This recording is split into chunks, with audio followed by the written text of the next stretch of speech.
So the Greenville update just released, and I'm going to go over some facts that you may have not known. So there's a really cool feature with the food trucks that were added to the game. So if I actually hop on in right here and hit G, flap will actually open. You can actually sit and make orders. So for the off-sale vehicles, that does include the 2022 Ford Mach-E. It also includes this 2008 BMW right here, 5 Series, and the Jaguars, which I do not have. You'll notice that there's a zero emissions pass, which just replaced the electric pass because of the hydrogen edition. And a really cool thing, the brand Bugatti is actually back within Greenville. You can purchase them again. Super cool, and I'm glad they are not removed from the game anymore. A very cool addition to the game, if you actually go onto a road, you can see the road name at the bottom left of your screen, which is very handy for navigating through Greenville. It does appear somewhat that the highway has changed down by the roundabout. The highway seems a lot larger, and overall it looks a lot better. The animal hospital actually went through a change. It is completely redone with new interior and a redesign of the building. It looks amazing, and honestly the devs did an amazing job. So a few things in the options menu. If you actually head over to all options, to measurement units here,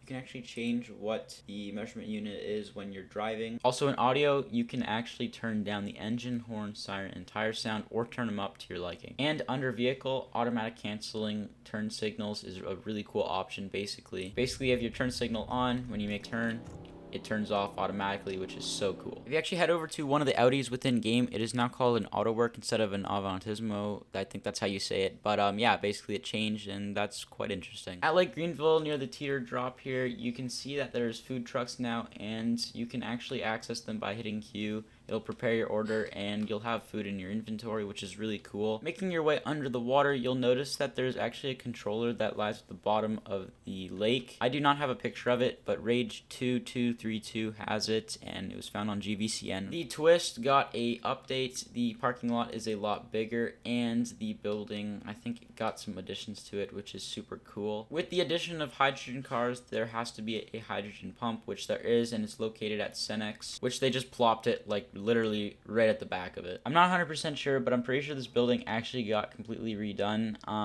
for this update. It's a lot bigger, and the detail is better. So this building right here used to just be blank with no interior, and now there is a full interior with a ton of detail. It is a Indian cuisine, which is super cool to see in Greenville. The WSP station got a ton bigger with a above parking lot and a below parking lot garage, which actually has functioning gates if you toggle E. There's a whole mugshot area, which is really cool in the WSP station.